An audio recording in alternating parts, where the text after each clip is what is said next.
चाहे कोई कितना ही अपना क्यों ना हो।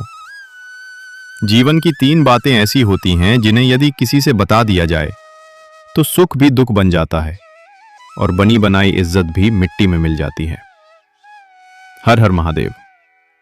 प्रिय दर्शकों, एक कौवे ने बताया, जीवन की ये तीन बातें कभी किसी को मत बताना, वरना जीवन भर पछताना पड़ेगा। दर्शकों, कौन सी है वो तीन बातें जो आज की कथा में हम लोग जानेंगे? दर्शकों, बहुत पुराने समय की बात है। गांव के किनारे एक विशाल और प्राचीन बरगद का पेड़ था। उसके तने इतने मोटे थे कि 4-5 लोग हाथों में हाथ डालकर उसे पूरी तरह घेरे नहीं रख सकते थे। उसकी शाखाएं आसमान की ओर इतनी फैली हुई थी कि जैसे गांव की पूरी छांव उसी के नीचे समा गई हो। पुराने लोग कहते थे कि यह बरगद कई पीढ़ियों की गवाह है और इसमें जीवन के अनगिनत रहस्य छिपे हुए हैं। इस बरगद पर एक बूढ़ा परंतु बहुत बुद्धिमान कौवा रहता था। उसके पंखों में चमक और आंखों में अनुभव का प्रकाश था। वो केवल सामान्य पक्षी नहीं था, उसने समय और जीवन के उतार चढ़ाव को देखा था। गांव के लोग अक्सर कहते थे कि अगर किसी कठिनाई का सामना करना हो या जीवन का कोई रहस्य जानना हो तो उस बरगद के नीचे बैठो और कौवे की बातें सुनो। एक शाम की बात है। सूर्य अस्त होने को था और लाल सुनहरी किरणें गांव की गलियों और खेतों पर फैल रही थीं। गांव के कुछ लोग, कुछ युवक और बुजुर्ग बरगद के नीचे जमा हुए। उनकी आंखों में चिंता और जिज्ञासा दोनों झलक रही थी। किसी ने पूछा, कौवा दादा, जीवन में कितनी ही परेशानियां आती हैं, लेकिन कभी कभी लगता है कि अपने ही लोग हमें दुख देते हैं, ऐसा क्यों होता है? कौवा अपनी शाखा पर बैठे धीरे से सिर हिलाता हुआ बोला, मनुष्य अक्सर अपने दुख का कारण अपने शब्दों में ही ढूंढता है। कुछ बातें ऐसी होती हैं जिन्हें यदि तुम किसी को बता दोगे, चाहे वह कितना ही अपना क्यों ना हो, तो वही बातें तुम्हारा सुख छीन सकती हैं। यह सच है, जीवन में विवेक और समझदारी शब्दों से भी अधिक मूल्यवान है। गांव वाले कौवे की बात सुनकर चुप हो गए। गांव के लोग हवा के साथ उसके पंखों की हल्की खड़खड़ाहट और दूर से आ रही पक्षियों की चहचहट ने वातावरण को और भी रहस्यमय बना दिया। कौवे ने देखा कि लोग गंभीर हो गए हैं, इसलिए उसने कहा, मैं तुम्हें एक कथा सुनाता हूं। इस कथा में वह सब कुछ छिपा है जो तुम्हें सीखना है। 3 ऐसी बातें जिन्हें कभी किसी से साझा नहीं करना चाहिए। यदि तुम ध्यान से सुनोगे तो न केवल समझोगे बल्कि जीवन में विवेक और सुरक्षा भी पाओगे। गांव वाले कौवे के चारों ओर घने हो गए। हवा की हल्की सरसराहट और पेड़ की विशाल शाखाओं की छाया में उनकी आंखें कौवे पर टिकी थीं। सबका मन एक साथ यह जानने को उत्सुक था कि आखिर कौन सी बातें हैं जो किसी से छुपाई जानी चाहिए। कौवे ने अपनी चोंच से हवा में हल्की आवाज की तरह कहा, सुनो और ध्यान दो, क्योंकि यह केवल कहानियां नहीं हैं, यह जीवन की वास्तविक शिक्षा है। यह वह रहस्य है जिसे जान लेने के बाद तुम्हारा दृष्टिकोण बदल जाएगा। बहुत समय पहले एक नगर में अभिमन्यु नाम का एक सेठ रहता था। वह केवल धनवान ही नहीं था, बल्कि अपने क्षेत्र में ईमानदारी और समझदारी के लिए भी प्रसिद्ध था। उसका घर भव्य था, भित्ति चित्रों और सुनहरे झूमरों से सुसज्जित। परिवार में उसकी पत्नी, 2 संतानें और बूढ़े माता पिता रहते थे। अभिमन्यु का व्यक्तित्व ऐसा था कि लोग उसे देखकर आदर और प्रेम दोनों महसूस करते थे। अभिमन्यु का जीवन बाहर से पूर्ण और सुखमय दिखाई देता था, परंतु उसके मन में भी कभी-कभी असुरक्षा की हल्की लकीरें उभर जाती थीं। वो हमेशा सोचता कि कोई भी अवसर या संपत्ति खो सकती है। यही कारण था कि वो बहुत ही खुलकर अपने सुख दुख का प्रदर्शन नहीं करता था। हालांकि वह अपने परिवार से बहुत प्रेम करता था और उन्हें खुश रखने के लिए हर संभव प्रयास करता था। अभिमन्यु की एक आदत थी, वह अपने मन की बातों को किसी से साझा करने में जल्दबाजी करता था। उसे लगता था कि मन का बोझ हल्का करने के लिए दूसरों के सामने अपनी चिंता बताना ही पर्याप्त उपाय है। वह सोचता, अगर मैं अपनी परेशानी किसी से बांट लूं तो मुझे सलाह भी मिल जाएगी और मन हल्का होगा। लेकिन यह आदत कभी कभी उसकी कठिनाइयों का कारण बन जाती थी। कभी कभी मित्र या परिवार की बातें अनजाने में फैल जाती और अभिमन्यु को उसके परिणाम भुगतने पड़ते। वो ये नहीं समझ पाता था कि जीवन में कुछ बातें ऐसी होती हैं जिन्हें केवल मन में रखना ही बुद्धिमानी है। एक दिन अभिमन्यु ने सोचा कि वो अपने परिवार और मित्रों के सामने अपनी हर चिंता, हर योजना, हर डर साझा करेगा। उसने अपने मन में तय किया कि इससे उसका जीवन और सुखद बनेगा। वह नहीं जानता था कि उसके यह निर्णय भविष्य में किस प्रकार की घटनाओं को जन्म देंगे। कौवा अपनी चोंच से हवा में हल्की आवाज करता हुआ बोला, देखो, यही वह समय है जब अभिमन्यु की पहली परीक्षा शुरू होती है। उसका सुख, उसका सम्मान और उसकी सुरक्षा तीनों ही उसकी अपनी बातों पर निर्भर होने वाले हैं। गांव वाले कौवे की बात सुनकर और भी उत्सुक हो गए। उन्होंने महसूस किया कि यह कथा केवल एक व्यक्ति की कहानी नहीं है, बल्कि जीवन की गहरी सीख है जो हर व्यक्ति के लिए प्रासंगिक है। धीरे धीरे अपनी कथा में उतरता गया। हरिदास के जीवन में एक ऐसा समय आया जब उसका व्यापार अचानक संकट में पड़ गया। बाजार में कुछ लोगों ने उसकी बेवजह निंदा की और उसे अपमानित किया। लोग उसकी क्षमता पर सवाल उठाने लगे और उसका प्रतिष्ठान हिलने लगा। हरिदास का दिल टूट गया और वह अत्यंत दुखी हो गया। उसकी आत्मा ने महसूस किया कि वह अब अकेला है और उसका सम्मान खतरे में है। उस दिन अभिमन्यु घर आया। उसका चेहरा पीड़ा और चिंता से भरा हुआ था। वह अपनी पत्नी के पास गया और सारी बात बताई। उसने कहा, प्रिय, आज बाजार में मुझे अपमानित किया गया। लोग मेरी क्षमता पर शक कर रहे हैं और मुझे नहीं पता कि मैं फिर से कैसे संभल पाऊंगा। उसकी पत्नी ने उसे सांत्वना दी, उसके हाथ पकड़े और कहा, डरो मत, हम तुम्हारे साथ हैं। कठिन समय में भी हम तुम्हारे साथ खड़े रहेंगे।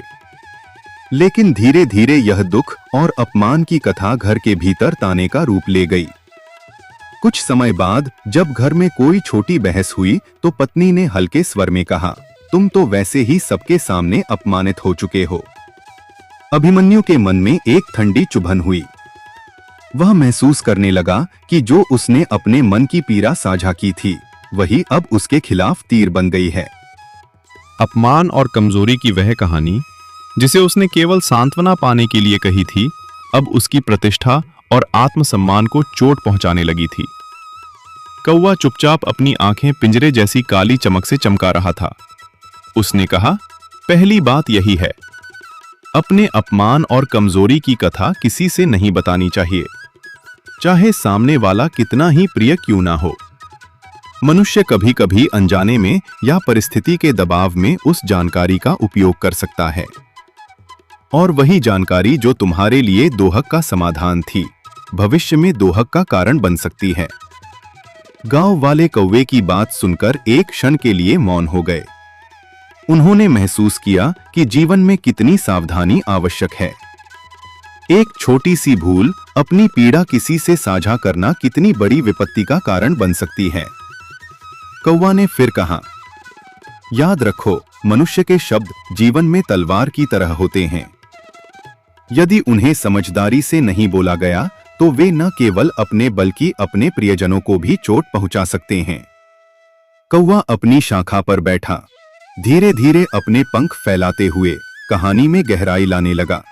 उसने गांव वालों की ओर देखा और बोला, अभिमन्यु ने अपने जीवन में पहली बड़ी सीख तो ले ली थी, लेकिन यही वो समय था जब उसके सामने दूसरी परीक्षा आई, जो उसे और भी कड़वी सच्चाई दिखाने वाली थी। कुछ समय बाद अभिमन्यु को व्यापार में एक बड़ा अवसर मिला। उसे लगा कि यदि वह इस अवसर को सही समय पर पकड़ ले तो उसकी प्रतिष्ठा और धन दोनों बढ़ जाएंगे।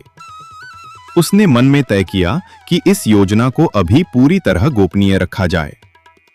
वह सोचता रहा, यदि मैं इसे किसी को बताऊंगा तो मेरे अवसर पर कोई नजर रख सकता है और मेरा लाभ घट सकता है। लेकिन उत्साह और आत्मविश्वास में वह भूल गया कि उसने अपनी पत्नी को इस नई योजना की बात बता दी थी। उसने सोचा, वह मेरी सबसे बड़ी मित्र है, उसे क्या हानि होगी। अगले ही दिन जब अभिमन्यु व्यावसायिक निर्णयों में व्यस्त था, उसकी पत्नी ने अनजाने में अपनी सहेली से यह जानकारी साझा कर दी। सहेली के पति ने यह सुनते ही अपने व्यापार में वही योजना पहले लागू कर दी। परिणाम स्वरूप अभिमन्यु का अवसर हाथ से निकल गया। हरिदास उस क्षण समझ गया कि उसका विश्वास जो उसने अपने सबसे करीब व्यक्ति पर किया था, उसके लिए नुकसान का कारण बन गया। उसके चेहरे पर निराशा और पीड़ा की झलक थी। उसने महसूस किया कि उसकी गोपनीय योजना, जिसे उसने केवल सफलता के लिए रखा था, दूसरों की आंखों में अवसर बन गई। कौवा अपनी चोंच हिलाते हुए बोला, दूसरी बात यही है, अपनी गुप्त योजना और धन का रहस्य किसी से साझा नहीं करना चाहिए, चाहे सामने वाला कितना ही प्रिय क्यों ना हो। जीवन में कभी कभी अनजाने में दी गई जानकारी तुम्हारे विरुद्ध काम कर सकती है। धन और योजना दो ऐसी चीजें हैं जिनका सुरक्षा कवच केवल विवेकपूर्ण गोपनीयता है। गांव वाले कौवे की बात सुनकर सोच में पड़ गए। उन्होंने महसूस किया कि अक्सर लोग केवल प्रेम और विश्वास पर भरोसा करके अपनी सबसे महत्वपूर्ण बातों को साझा कर देते हैं, परंतु जीवन में कई बार वही विश्वास कठिनाई में बदल जाता है। कौवा ने धीरे से कहा, याद रखो, संसार में बहुत लोग ईमानदार नहीं होते। कुछ लोग तुम्हारी जानकारी को अवसर में बदल सकते हैं, इसलिए हमेशा यह याद रखना कि मन की गहरी बातें और धन संबंधी योजनाएं केवल मन में सुरक्षित रखी जाएं। यही सबसे सुरक्षित मार्ग है। अभिमन्यु ने इस अनुभव से यह भी सीख लिया कि जीवन में शब्दों और योजनाओं के प्रयोग में विवेक ही सबसे बड़ी सुरक्षा है। अभिमन्यु ने अपनी पहली 2 परीक्षाएं जानी और समझी। उसने अनुभव किया कि अपमान और धन संबंधी योजनाओं के रहस्य साझा करने से कितनी हानि हो सकती है, परंतु जीवन की सबसे कठिन परीक्षा अभी बाकी थी, जो उसके अपने मन के गहरे भय से जुड़ी थी। कुछ समय बाद अभिमन्यु ने महसूस किया कि उसके मन में हमेशा एक डर बना रहता है। उसे लगता था कि किसी भी समय वह सब कुछ खो सकता है, अपना धन, प्रतिष्ठा या परिवार का सम्मान। यह भय उसके दिन और रात दोनों में उसके साथ रहता।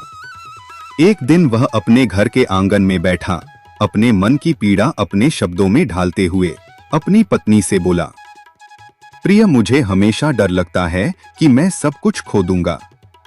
मेरी मेहनत व्यर्थ जाएगी और लोग मुझे कमजोर समझेंगे। उसकी पत्नी ने उसे समझाया और सांत्वना दी, लेकिन अनजाने में वह यह बात अपने रिश्तेदारों और मित्रों से कह गई। धीरे धीरे गांव में ये बात फैल गई कि सेठ अभिमन्यु बहुत डरपोक और असुरक्षित व्यक्ति है। जैसे ही लोग उसे देखने लगे, उसका प्रभाव और प्रतिष्ठा दोनों घटने लगे। व्यावसायिक पार्टनर उसे गंभीर और निर्णयक्षम व्यक्ति नहीं मानने लगे। धीरे धीरे अभिमन्यु ने महसूस किया कि उसका ये गहरा भय, जिसे उसने केवल साझा करके हल्का करने की कोशिश की थी, वास्तव में उसकी कमजोरी बन गया। कौवा ने गंभीर स्वर में कहा, तीसरी बात यही है, अपने मन का गहरा भय और अंदर की असुरक्षा किसी से नहीं बतानी चाहिए। यदि तुम इसे उजागर कर देते हो तो लोग उसी भय का लाभ उठाकर तुम्हें कमजोर समझ सकते हैं। मनुष्य के शब्द उसकी शक्ति और सुरक्षा दोनों को प्रभावित कर सकते हैं। यही सबसे बड़ी सीख है। गांव वाले कौवे की बातों को सुनकर गंभीर हो गए। हवा की हल्की सरसराहट और बरगद की विशाल छाया में सबको यह एहसास हुआ कि कभी-कभी जीवन में चुप रहना और अपने मन की गहरी बातें केवल मन में रखना ही सबसे सुरक्षित और बुद्धिमान मार्ग है। कौवा ने अपनी कथा समाप्त करते हुए कहा, याद रखो, प्रेम और विश्वास जीवन का आधार हैं, परंतु विवेक और सावधानी शब्दों में भी जरूरी है। जिन 3 बातों का मैंने तुम्हें उदाहरण दिया, अपमान, गुप्त योजना और मन का भय, इन्हें कभी भी बिना सोच विचार के किसी से साझा न करना। यह केवल जीवन की सुरक्षा ही नहीं, बल्कि सम्मान और प्रतिष्ठा की रक्षा भी है।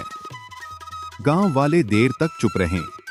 हर किसी के मन में कौवे की बातों ने गहरी छाप छोड़ दी। उन्होंने समझ लिया कि जीवन में प्रेम, विश्वास और विवेक तीनों का संतुलन रखना कितना आवश्यक है। इस प्रकार एक कथा समाप्त होती है। हम आशा करते हैं कि आपको यह हमारी कथा पसंद आई होगी। कथा पसंद आई हो तो वीडियो को लाइक करें और चैनल को सब्सक्राइब करें। आपका बहुत बहुत धन्यवाद कि आपने अपना अमूल्य समय हमें दिया। हाँ, और कमेंट में जय माता दी लिखें।